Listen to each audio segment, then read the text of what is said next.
En la edición de hoy Abogados In-House vamos a conversar sobre el proyecto de ley de reforma a la Ley de Economía del Conocimiento, cuyo régimen se encuentra suspendido a la espera de esta nueva ley, junto con Lucas Gutiérrez, abogado especialista en Derecho Tributario y Aduanero, socio del estudio Lisicki, Litvin y Asociados y ex docente de la Facultad de Derecho UBA.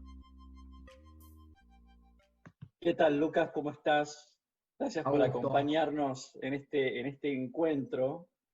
El motivo de estar contigo hoy tiene que ver con conversar un poquito sobre la Ley de Economía del Conocimiento y su aparente próxima reforma. Una ley que fue aprobada por unanimidad, creo que hace un año, y que ya está siendo objeto de modificación por esta administración. Una ley que tiene el potencial de generar 500.000 puestos de trabajo y exportaciones por casi 20.000 millones de dólares y que, bueno, hoy se está reformando, con lo cual la pregunta que te quería formular es, en tu opinión, ¿qué es lo mejor y qué es lo peor de esta potencial reforma?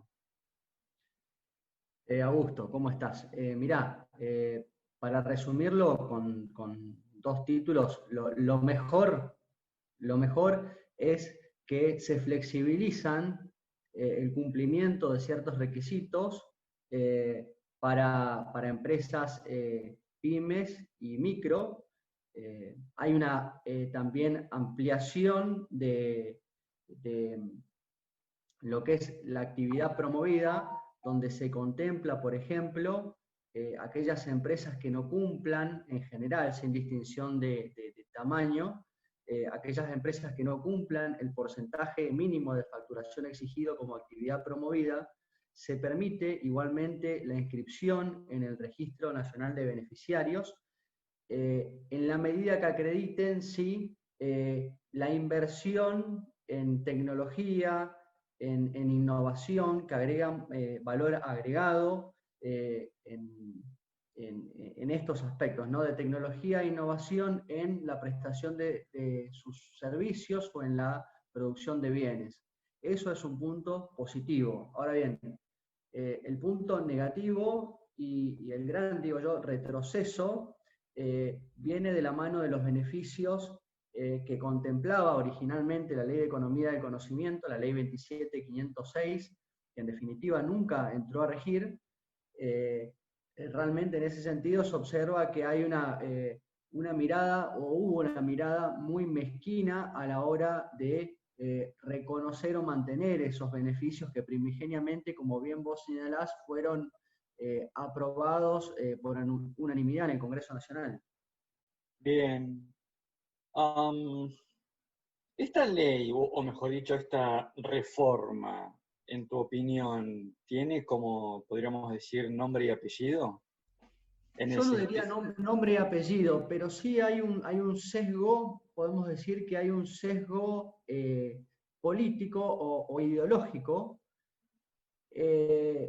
porque podemos decir como un gran título el espíritu de la ley 27.506 te menciona el antecedente. El antecedente de la Ley de Economía del Conocimiento era la ley de software, que se sancionó en el año 2004 y que costó mucho que comience a funcionar. Cuando empezó a funcionar a pleno, se fue prorrogando su vigencia, pero en el 2019 caducaba. Entonces, en base a la buena experiencia recogida con la ley del software y con el régimen del software, que importó el crecimiento de muchísimas empresas del sector, la idea fue ir por más y ampliar la gama de actividades alcanzadas. El espíritu también que prevalece en esta ley era apuntar a traer capitales extranjeros para que se instalen en el país y para que desde Argentina desarrollen toda su producción, podemos decir, en desarrollo de tecnología, de software, etc. Y que esto sea exportable al mundo como generador de divisas, generador de empleo de calidad, con sueldos en esta industria altos en promedio. Ese era sintéticamente el espíritu, la filosofía que subyace en la ley 27506 de Economía del Conocimiento original y que no entró a regir. En cambio, en esta ley lo que se observa es una mirada, entre comillas, nacionalista, no tiene esa mirada global ni tiene ese propósito de atraer, digamos, a empresas multinacionales que localicen los desarrollos en Argentina, sino que básicamente pone la mirada en las empresas argentinas y principalmente pymes o chicas para que se desarrollen. Pero no tiene esa mirada universal que tenía la ley anterior, la ley original. ¿Esto que decís tiene algo que ver con esta nueva escala que hay para los beneficios en impuesto a las ganancias, que antes era 60% para todos y ahora hay como una especie de escala dependiendo del tamaño de la empresa? Por ejemplo, ese es un ejemplo concreto, el beneficio o el atractivo, vamos a decirlo así, el atractivo para que una empresa multinacional quiera hacer el desarrollo de su tecnología, de su creación de valor desde la Argentina, es hoy muchísimo menor para las empresas multinacionales. Comparado con regímenes, por ejemplo, el de Colombia, hoy le es más atractivo instalarse en Colombia, por decirlo de alguna manera, que en Argentina, en cuanto a los beneficios que el régimen propone. No solamente en lo que es en el impuesto a las ganancias, que es uno de los beneficios donde se retació claramente el alcance, ahí hay una segmentación del impuesto a las ganancias determinado para la empresa que se radique en Argentina. Una microempresa tendrá un descuento en el impuesto a pagar del 60% y una gran empresa del 20%. Claro. Cuando en la ley original directamente había una tasa uniforme para todas las empresas que correspondían o estaban inscritas en el régimen del 15%. Pero donde más se nota el retaseo, digo yo, de los beneficios fiscales, es en las contribuciones. En las cargas sociales, ¿sí? En los impuestos a la seguridad social. Acá realmente la merma de los beneficios o el retaseo de los beneficios es notable. Para decirlo concretamente, en el régimen anterior se planteaba una deducción íntegramente de 17.000 pesos que era actualizable de la base salarial. Hoy el beneficio es el 70% de la contribución efectivamente pagada por cada trabajador. Eso se convierte en un bono de crédito fiscal, pero ese bono de crédito fiscal, primero, no puede ser transferido, cosa que la ley original sí lo contemplaba, lo que permitía financieramente que se mueva mucho más rápido. Queda expuesto a la inflación porque no es un bono actualizable y esto ya adelanto va a ser un generador de juicios. Y me parece que genere juicio no sirve, no es sano, no es saludable. Y acá pienso en los regímenes de promoción industrial, donde también fue motivo de judicialización la actualización de los bonos de crédito fiscal. Y hay jurisprudencia ya en ese sentido, con lo cual ya podemos anticipar que esto va a generar litigiosidad, lo que no es saludable, insisto. No es transferibles, tiene una vigencia acotada de 24 meses, no se pueden cancelar deudas previas, con lo cual, digamos, lo torna menos atractivo. Y principalmente es menos atractivo para la empresa multinacional que miraba a Argentina como un buen lugar para localizarse por el capital humano que existe, por el talento que existe en nuestro país, donde estaban realmente las condiciones dadas para desarrollar desde Argentina sus productos. Bueno, eso realmente se desalienta y en algo donde se observa específicamente es en el tema del autodesarrollo. El autodesarrollo, la ley del software, la original ley del software, no lo permitía. El autodesarrollo es aquel que desarrolla una misma empresa para la aplicación o para incorporar a sus bienes y servicios, que no son necesariamente tecnológicos o de software. La ley de economía del conocimiento sí permitió, marcando una innovación en este sentido, sí permitió el autodesarrollo en la medida que fuera de exportación. ¿Esto qué implicaba? Para ponerlo en un ejemplo, una empresa, no sé, una empresa en Houston, una empresa petrolera que quería desarrollar alguna, alguna parte de su proceso, de sus insumos para su producción, o algún desarrollo para lo que es parte de su producción, aunque no sea el producto terminado que en definitivamente vende, lo podía desarrollar en nuestro país, y al ser de exportación, es decir, al salir ese servicio después al exterior, en este caso a la misma empresa, al mismo grupo económico, se permitía computarlo como parte de la facturación mínima exigida para calificar dentro del régimen. Bueno, esa posibilidad se eliminó. Lo que habla también del sesgo o de la mirada que tiene este nuevo régimen, que todavía no es ley, pero que lo será dentro de poco, ya con estas nuevas características. ¿Y cuál es tu opinión, Lucas, respecto de, me parece a mí, un tema también complicado, que es esto de la relación con los gremios, ¿no? Que es algo que se está incorporando en este proyecto de reforma?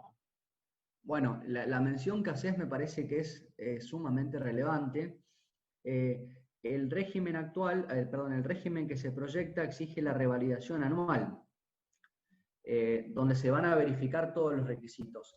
El régimen de la ley 27506 lo que contemplaba era un régimen informativo y una auditoría permanente, pero en realidad es una denominación, pero creo que el gran cambio está ahora las empresas, y esto ya está expuesto desde el artículo 4, cuando habla de los requisitos.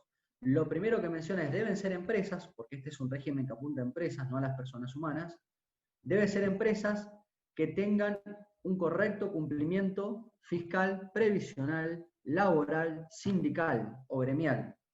Y esto, yo digo, es una herramienta peligrosa y es una suerte de espada de Damocles que tienen estas empresas alcanzadas por los beneficios que tienen encima de su cabeza. ¿Por qué? Porque cualquier divergencia, cualquier diferencia que pudiera existir, por más controvertida que fuera, no importa si después tiene o no razón, puede dar lugar a la pérdida o a la caducidad de los beneficios. Y el régimen no aclara, por otro lado, y esto debería ser, me parece que debería estar categóricamente definido en la reglamentación de la ley, si alcanza con que, por ejemplo, un gremio denuncie que hubo incumplimiento o ingreso tardío de las cuotas sindicales o de los aportes a las obras sociales sindicales, o si debe haber, por ejemplo, una confirmación de la justicia de que efectivamente me dio un incumplimiento. Entonces, me parece que esto genera inseguridad jurídica.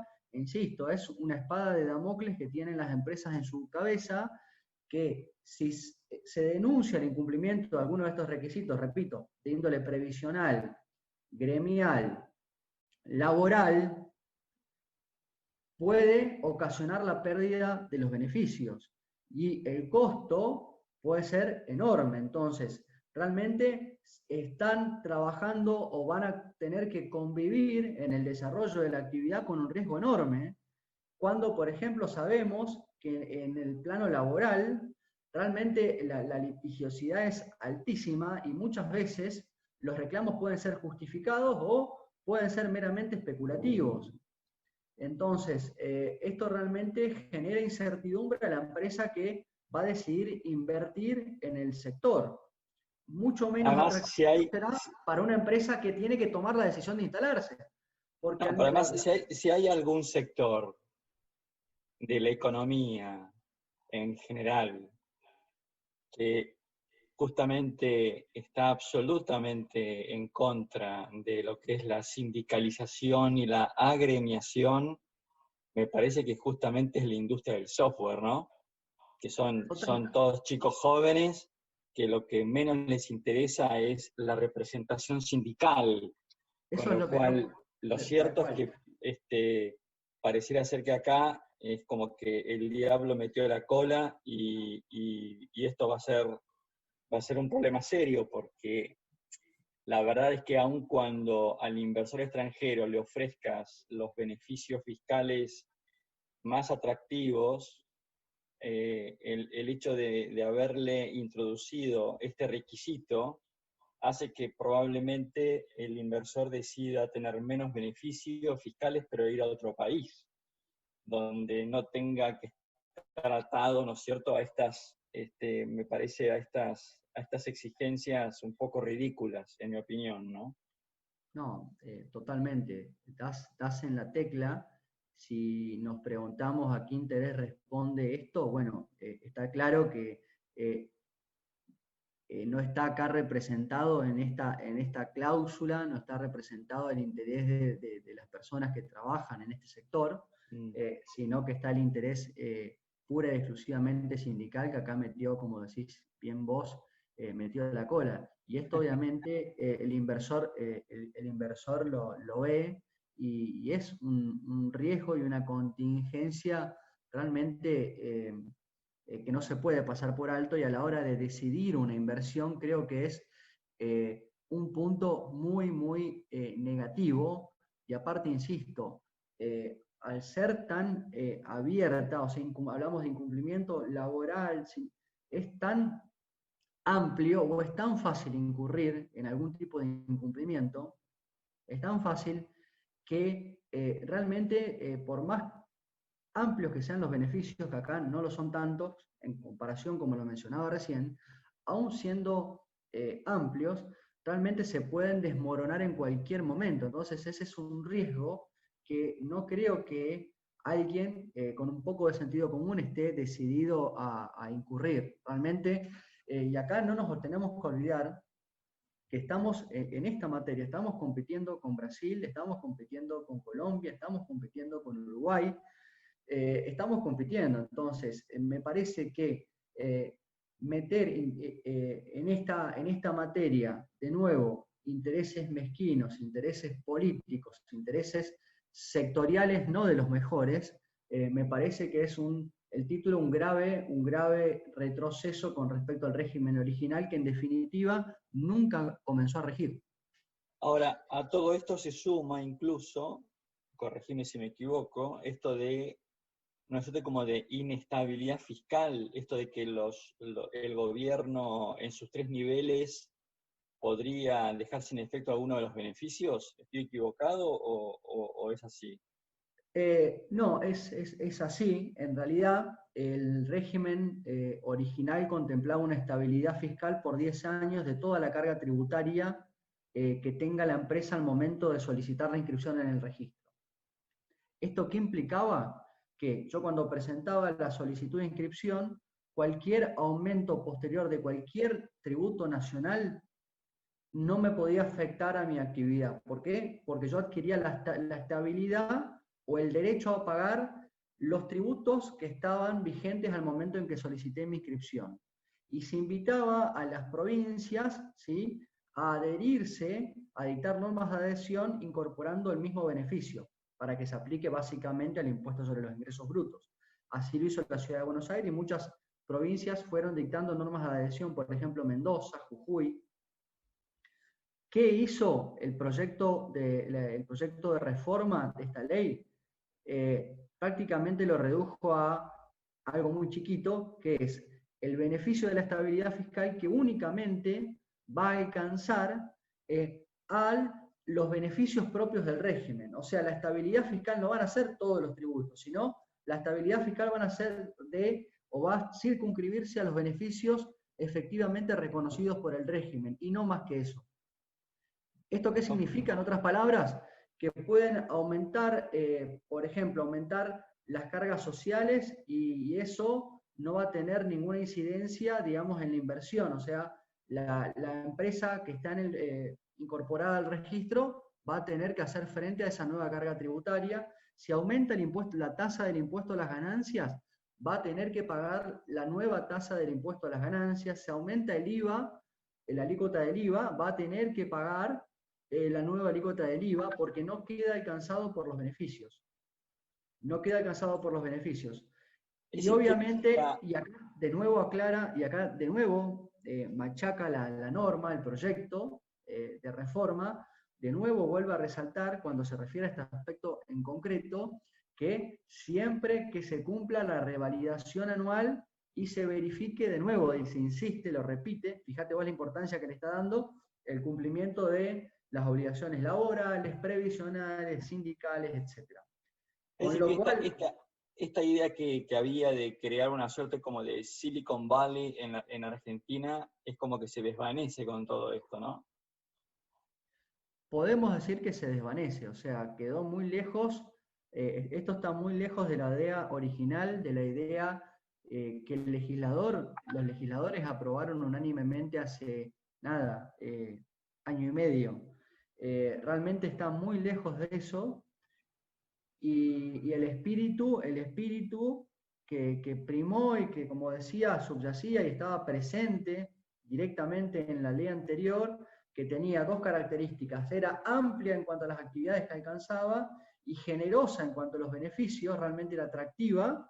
Hoy prácticamente nos encontramos con un régimen que, si bien ha flexibilizado algunos requisitos, tiene, para titularlo de alguna manera, una mirada y un sesgo marcadamente político, donde realmente no hay no genera seguridad jurídica por esta espada de Damocles o este arma peligrosa de tener que hacer exactamente bien, pero no a los ojos de uno, sino a los ojos de un sindicato, por ejemplo, o de algún empleado por ahí con ánimo de revancha por algún problema personal que haga una denuncia, a lo mejor infundada. Entonces se ven después que pueda eventualmente después eso conllevar la pérdida de los beneficios. Entonces creo que no da seguridad jurídica, no es una buena señal para el inversor del exterior, que estaba mirando atentamente esto a ver si trasladaba su producción a la Argentina por el capital humano que tiene. Entonces creo que, en definitiva, hay un cambio en la filosofía y en el espíritu entre una norma y otra, y creo que ese cambio no es positivo. Una pena, porque la verdad que las condiciones hoy en Argentina son más que óptimas. Si tuviéramos una ley o si respetáramos la ley vigente, ¿no? Porque tenemos un recurso humano muy valioso y una hiperdevaluación que hace muy atractivo justamente este tipo de inversiones, porque tienes un costo laboral muy bajo, pero pareciera ser que esta reforma quiere tirar por tierra con todos estos beneficios. A ver, Lucas, a modo de conclusión, porque la verdad que fue muy interesante todo lo que hemos conversado, ¿existen chances de que esto salga en función de que, digamos, los gobernadores, el Senado, por así decirlo, deberían estar interesados en que esto se desarrolle y no meter palos en la rueda? La verdad que hay una lectura en el mercado de que esto sale aprobado?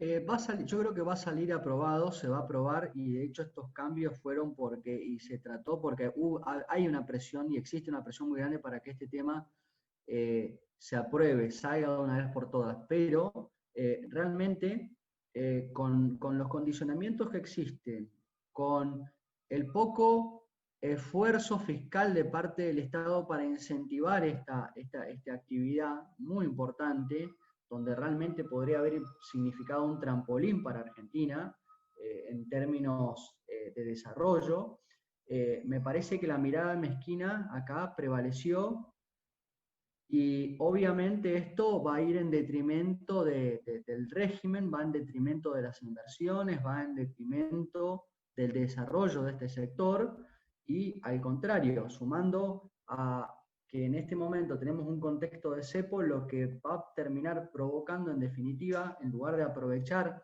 las condiciones que vos bien señalás de poder ser competitivos en el sentido de competitivos en cuanto a que podemos tener una mano de obra, entre comillas, más barata que otros países y con un capital humano de calidad. En lugar de aprovechar eso, creo que estamos cercenando la posibilidad de que esto sea, de que el régimen realmente tenga un desarrollo. Creo que prevaleció el cortoplacismo, la coyuntura, y una mirada ideológica política que realmente no tiene mucho sentido y nuevamente nos atrasa. Bien, Lucas.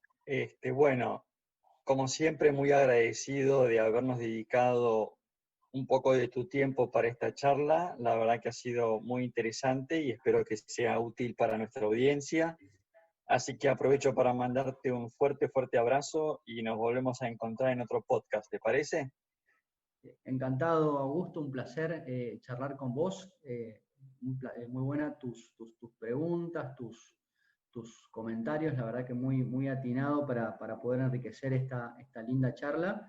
Y bueno, sí, desde ya encantado para otras nuevas, cuando esto creo que se termina aprobando y cuando se dicte la reglamentación que va a marcar, digamos, es la otra pata muy importante de este régimen, es la reglamentación, porque la ley tiene muy pocos artículos, entonces se deposita gran parte de las condiciones de aplicación al régimen se depositan en la reglamentación, con lo cual hay que mirar con mucha atención cuál es la letra chica que termina con posterioridad fijándose a través de resoluciones del Ministerio de Producción, en definitiva. Bueno, algo muy parecido está pasando también con la ley de teletrabajo, ¿no? Donde ha salido una ley que no le ha gustado al mercado, pero que existen, digamos, posibilidades de que la reglamentación la mejore, con lo cual pareciera ser como que es una nueva estrategia legislativa, ¿no? Salir Sí, con leyes mediocres y apostar, ¿no es cierto?, al funcionario de turno a que las mejore. Así que bueno, Lucas, te mando un fuerte abrazo y nos volvemos a encontrar en otro encuentro. Te mando un